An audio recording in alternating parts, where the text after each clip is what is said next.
بسم الله الرحمن الرحيم اللهم صل على محمد وعلى آل سيدنا محمد وبارك وسلم وصل عليه ربي يسر ولا تؤثر وتمم بالخير وبك نستعين يا فتاح يا فتاح يا فتاح رب اشرح لي صدري ويسر لي أمري واحلل عقدة من لساني يفقهوا قولي ربي زدني علما ربي زدني علما ربي زدني علما اللهم صل على سيدنا محمد وعلى آل سيدنا محمد وبارك وسلم وصل عليه عن ابی ہریرہ رضی اللہ تعالیٰ عنہ حضرت ابو ہریرہ رضی اللہ تعالیٰ عنہ سے روایت ہے قال فرماتے ہیں داخل رجل علی اہلہ رسول اللہ صلی اللہ علیہ وسلم کے زمانے میں اللہ کا ایک بندہ اپنے اہل و عیال کے پاس پہنچا۔ ہم کتاب الاخلاق پڑھے ہیں، معارف الحدیث کا پیج نمبر 360 ہے اور حدیث کی حضرت ابو ہریرہ ہے۔ ایک آدمی اپنی بیوی یعنی اہل و عیال کے پاس پہنچا، فلما را ما بیہ من الحاجہ، جب اس نے ان کو فقر و فاقہ کی حالت میں دیکھا، خرج الی البریہ، تو وہ نکل گئے جنگل کی طرف۔ فلما رأت امرأتہ، جب ان کی بیوی نے دیکھا یہ معاملہ، قامت الی الرحا، تو وہ اٹھ کر چکی کے پاس آئیں، فوضعتھا، اور اس کو تیار کیا، وإلی التنور، اور پھر تنور کے پاس گئی، فصبحرتہ، اور اس کو گرم کیا، ثم قالت، پھر اس نے ان کی بیوی نے دعا کی، اللہم ارزقنا، اے اللہ ہمیں رزق دے دیجئے، فنظرت، یہ انہوں نے دعا کی اے اللہ ہمیں رزق دیں۔ اب اس کے بعد اس خاتون نے دیکھا کہ چکی کے گرد گرد آٹے کے لیے جو جگہ بنی ہوتی ہے جسے جفنا کہتے ہیں، فَإِذَا جَفْنَةُ، جو جفنا ہے یعنی چکی کے ارد گرد کی جگہ ہے، قدم طلعت، تحقیق وہ بھر چکی ہے، قال، یعنی اس میں اللہ رب العزت کی طرف سے چکی کے گرد آٹا بھی آیا اور وہ آٹے سے بھری ہوئی ہے۔ قال، راوی فرماتے ہیں حضرت ابو ہریرہ وذهبت الى التنور، پھر وہ تنور کے پاس آئی، وجدته ممتلئا، اور دیکھا تو تنور بھی روٹیوں سے بھرا ہوا ہے۔ قال، حضرت ابو ہریرہ فرماتے ہیں فرجع الزوج، اس کے بعد اس بیوی کے شوہر واپس آئے، قال اصبتم بعدی شیئا، شوہر نے کہا میرے جانے کے بعد تم نے کچھ پایا؟ قالت امرأتہ، بیوی نے کہا نعم، جی ہاں، میں ربنا، ہمارے پروردگار کی طرف سے ہمیں ملا، وقام الی الرحا، شوہر بھی جب چکی کے پاس گئے، فضا، تو انہوں نے بھی وہی چیز پائی۔ اچھا جی، فذاکر ذالک للنبی، ان بعد میں شوہر نے یہ سارا ماجرا رسول اللہ صلی اللہ علیہ وسلم کو سنایا۔ آقا نے فرمایا اما انہ لو لم یرفعها، اگر یہ اس کو اٹھا کر نہ دیکھتے کہ چکی کے اندر آٹا کہاں سے آ رہا ہے، تو لم تزل تدور الی یوم القیامہ، قیامت تک چکی آٹا پیستی رہتی اور آٹا نکلتا رہتا۔ سبحان اللہ۔ اس روایت میں جو واقعہ نقل کیا گیا وہ حوارث کی حدیث سے ہے۔ دنیا میں عام طور پر اللہ تعالیٰ کے تائیں اسباب کی سلسلہ میں ملتی ہیں، لیکن کبھی کبھی اللہ تعالیٰ کی قدرت کا یہ تماشا بھی حکم میں آتا ہے کہ عالم اسباب کے عام اختلاف براہ راست اللہ کی قدرت سے ایسے واقعہ ظاہر ہوتے ہیں۔ بے شک اللہ تعالیٰ جو زمین و آسمان کا پیدا کرنے والا ہے، اس کے لیے کچھ بھی مشکل ہے۔ اس قسم کے واقعات اگر اللہ کے کسی پیغمبر کے ہاتھ میں ظاہر ہو جائے تو معجزہ کہا جاتا ہے، اگر اس کے کسی متبع یعنی امتی کے ہاتھ پر ایسے واقعات دوسری کرامت کہتے ہیں۔ ان دونوں میاں بیوی نے اللہ پر پوری طرح یقین کر کے اس سے روزی مانگی تو اللہ تعالیٰ نے ان کی دعا کو اس طرح قبول کیا کہ خار کے عادت طریقے سے ان کے لیے روزی کا سامان پہنچا، غیب سے چکی میں آٹا آ گیا اور تنور میں روٹیاں لگ گئی۔ جو لوگ یقین اور توکل کی دولت سے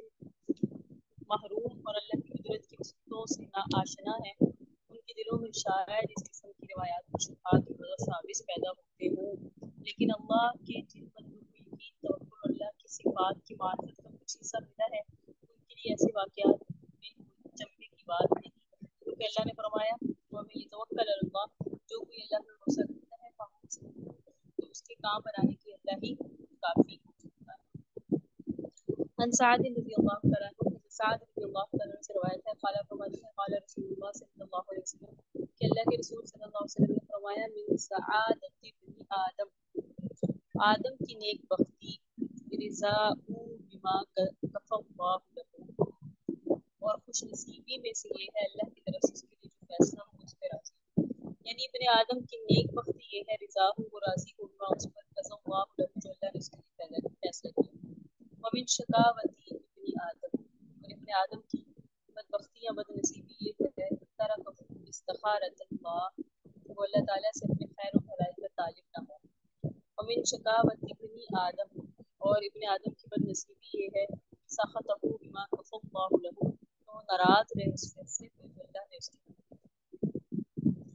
اللہ کے فیصلے اس کی تقدیر سے بعض اوقات بندہ پر ایسے حالات آتے ہیں جس کی طبیعت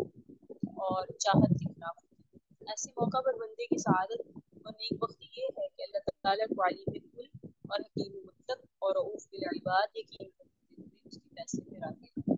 قرآن کریم میں فرمایا نا سورۃ البقرہ میں اعوذ باللہ من الشیطان الرجیم عسى ان تکرهوا شیئا وهو خیر لکم وعسى ان تحبوا شیئا وهو شر لکم اللہ یعلم وانتم لا تعلمون ہو سکتا ہے تم ایک چیز کو برا سمجھو اور حقیقت اور انجام کے لحاظ میں اس میں تمہارے لیے بہتری ہو اور اسی طرح ہو سکتا ہے تم ایک چیز کو پسند کرو اور چاہو اور حقیقت اور انجام کے لحاظ سے اس میں تمہارے لیے برائی اور خرابی ہو علم حقیقی صرف اللہ کو ہے تم تو بے خبر ہو سبحان اللہ اللہ کے فیصلے پہ راضی یہ سعادت کی بات ہے اللہ کے فیصلے پر راضی ہوتے ہیں جو اللہ کی تقدیر اور اللہ کی ذات کی توقع جنہیں جھگڑا کرنا ہوتا ہے میرے ساتھ کیوں ہوا یا جو میری خواہشات کے مطابق کیوں نہیں ہوا تو یہ جو اللہ سے جھگڑے کرتے ہیں پھر وہ عموماً ناخوش ہی رہتے ہیں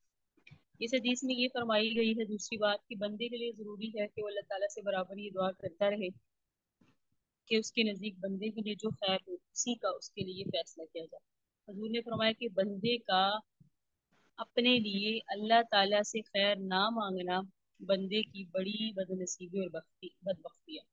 اسی طرح یہ بھی بدبختی اور بد نصیبی ہے کہ بندہ اللہ کی قضاء اور قدر اور اس کے فیصلوں سے ناخوش اور ناراض رہے رضا بالقضاء کا یہ مقام بندے کو جب بھی حاصل ہوتا ہے جب اس کو اللہ تعالیٰ کی ان صفات کمال و جمال پر پورا پورا یقین اور ایمان حاصل ہو جو قرآن مجید نے رسول اللہ صلی اللہ علیہ وسلم نے بتائی ہے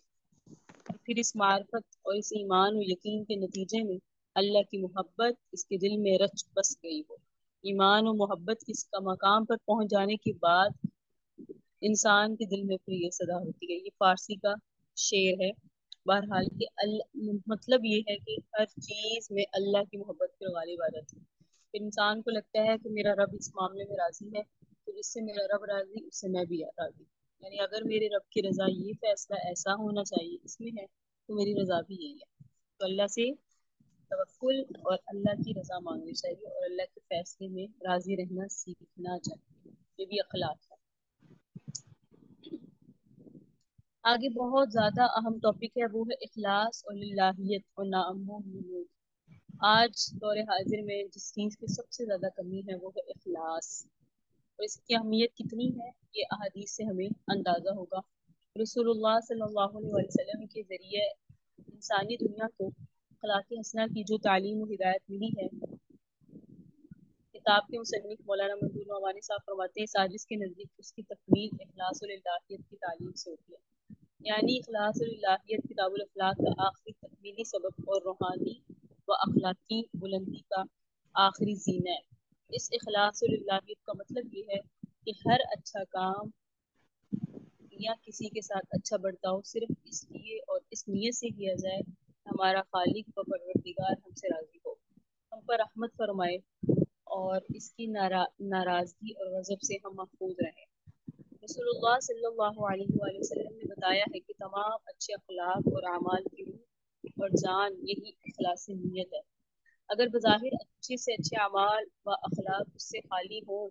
اور ان کا مقصد رضائے الہی نہ ہو بلکہ نام و نمود یا اور کوئی ایسا ہی جذبہ ان کا محرک اور باعث ہو تو اللہ کے نزدیک ایسے کم عملوں کی کوئی قیمت نہیں اور ان پر کوئی ثواب ملنے والا نہیں اس کو دوسرے لفظوں میں یوں بھی کہا جا سکتا ہے کہ اللہ تعالیٰ کی رضا اور آخرت کا ثواب جو اعمال صالحہ اخلاق حسنہ کا اصلی صلہ اور نتیجہ ہے اور جو انسانوں کا اصل مطلوب اور مقصود ہونا چاہیے وہ صرف اعمال اور اخلاق پر ہی نہیں ملتا بلکہ جب ملتا ہے جبکہ ان اعمال اور اخلاق سے اللہ تعالیٰ کی رضا جوئی اور اخروی ثواب کا ارادہ بھی کیا گیا ہو اور وہی ان کے لیے اصل محرک ہو، اور ایسا ہی ہونا چاہیے اپنے معاملات میں خود ہمیں ایسا ہمیں ہمارا بھی یہی اصول ہے۔ فرض کیجیے کوئی شخص آپ کی بڑی خدمت کرتا ہے، آپ کو ہر طرح آرام پہنچانے اور خوش رکھنے کی کوشش کرتا ہے، لیکن پھر کسی ذریعے سے آپ کو یہ معلوم ہو جاتا ہے کہ اسے آپ کے ساتھ کوئی خلوص نہیں ہے، بلکہ اس کا یہ برتاؤ اپنی فلاح ذاتی غرض کے لیے ہے، یا آپ کے کسی دوست یا عزیز قریب سے وہ اپنا کوئی کام نکالنا چاہتا ہے اور صرف اس دکھلاوے کے لیے آپ کے ساتھ اس کا یہ برتاؤ ہے کہ آپ کے دل میں اس کی اور اس کے اس برتاؤ کی کوئی قدر و قیمت نہیں رہتی۔ بس یہی معاملہ اللہ کا ہے۔ فرق یہ ہے کہ ہم دوسروں کے دلوں کا حال نہیں جانتے اور اللہ سب کے دلوں کی اور ان کی نیتوں کا حال جانتا ہے۔ بس اس کے جن بندوں کا یہ حال ہے کہ وہ اس کی خوشنودی اور رحمت کی طلب میں اچھے اعمال کرتے ہیں اور ان کے ان اعمال کو قبول کر کے ان سے راضی ہوتا ہے، ان پر رحمتیں نازل کرتا ہے، اور آخرت جو دار الجزا ہے اس میں اس کی اس رضا اور رحمت کا پورا ظہور ہوگا۔ اور جو لوگ اچھے اعمال و اخلاق کا مظاہرہ دنیا والوں کی داد و تقسیم اور نام و نیک نامی اور شہرت طلبی کے لیے یا ایسے ہی دوسرا غراض و مقاصد کے لیے کرتے ہیں، ان کو یہ دوسرا مقاصد چاہے دنیا میں حاصل ہو جائے لیکن وہ اللہ کی رضا اور رحمت سے محروم ہے، اور ان کی اس محرومی کا پورا پورا ظہور بھی آخرت میں ہی ہوگا۔ تو اس باب کا جو اصل بنیاد ہے تو وہ رسول اللہ کی مشہور حدیث ہے انما الاعمال بالنیات، جو اس اول کے بالکل شروع میں درس ہو چکی ہے اور وہیں اس کی تشریح بھی ہوگی۔ تو یہاں سے اب حدیث ہے جس میں اخلاص کی اہمیت اور للہیت اور نام و نمود کی جو ممانعت ہے وہ بیان ہے کہ ہماری چاہت نام و نمود نہ ہو، ہماری جو نیت ہے وہ اخلاص ہو، نام و نمود نہ ہو، ہماری نیت اچھی ہوگی تو عمل کا دار و مدار نیتوں پہ ہے، اس پر ہمیں فائدہ بھی ہوگا، اور اگر ہماری نیت بری ہے چاہے عمل کتنا بھی اچھا ہے وہ للہیت سے خالی عمل جو ہے نا وہ ہمارے لیے وبال جان بن سکتا ہے۔ حدیث دیکھیے گا، نبی ہریرہ رضی اللہ تعالیٰ عنہ، ابو ہریرہ رضی اللہ تعالیٰ عنہ سے روایت ہے، قال فرماتے ہیں قال رسول اللہ صلی اللہ علیہ وآلہ وسلم، اللہ کے رسول صلی اللہ علیہ وآلہ وسلم نے فرمایا ان اللہ لا ينظر الى صورکم، اللہ تعالیٰ تمہاری صورتوں کو نہیں دیکھتا، واموالکم، اللہ تمہارے مالوں کو نہیں دیکھتا، ولکن ينظر، لیکن وہ دیکھتا ہے الى قلوبکم، تمہارے دلوں کو، واعمالکم، اور تمہارے عملوں کو۔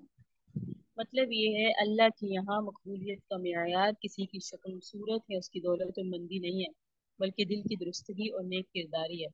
وہ کسی بندے کے لیے رضا اور رحمت کا فیصلہ اس کی شکل و صورت یا اس کی دولت مندی کی بنیاد پہ نہیں کرتا، بلکہ اس کے دل یعنی اس کی نیت کے صحیح رخ اور اس کی نیک کرداری کی بنیاد پر کرتا ہے۔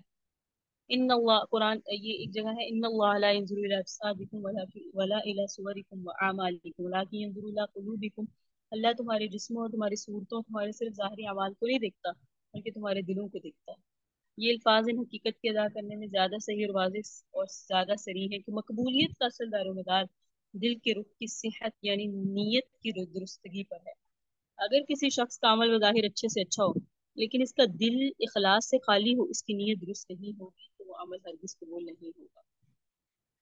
ٹھیک ہے جی، آگے حدیث دیکھیے، بڑی خوبصورت حدیث ہے،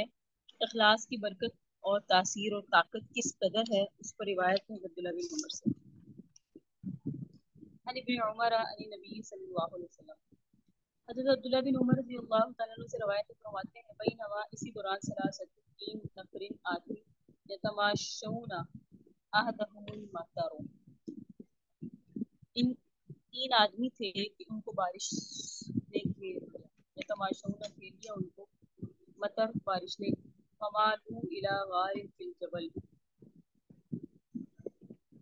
وہ پہاڑ کی غار میں گھس گئے، فمالوا گھس گئے الی غار میں، غار میں فی الجبل پہاڑ کی، فانحطت علی فم غارهم صخرۃ من الجبل، پہاڑ سے غار کے منہ پر ایک پتھر کی چٹان گری آ گئی، اس کے نتیجے میں کیا ہوا، فأطبقت علیہم، اور اس کا جو پہاڑ کی غار کا جو منہ تھا وہ بند ہو گیا، فقال بعضهم لبعض، ان میں سے ایک نے دوسروں سے کہا، انظروا، یاد کرو، اعمالنا، اپنے معاملات جو تم لوگوں نے کیا، عملتموها للہ صالحۃ، اور وہ عمل تم نے صالح نیک کیے، فقط اللہ کے لیے کیے، فادعوا اللہ بها، اور اس اللہ سے دعا کرو اس عمل کا واسطہ دے کر، لعلہ یفرجها، تاکہ اللہ اس غار کے منہ کو کھول دے،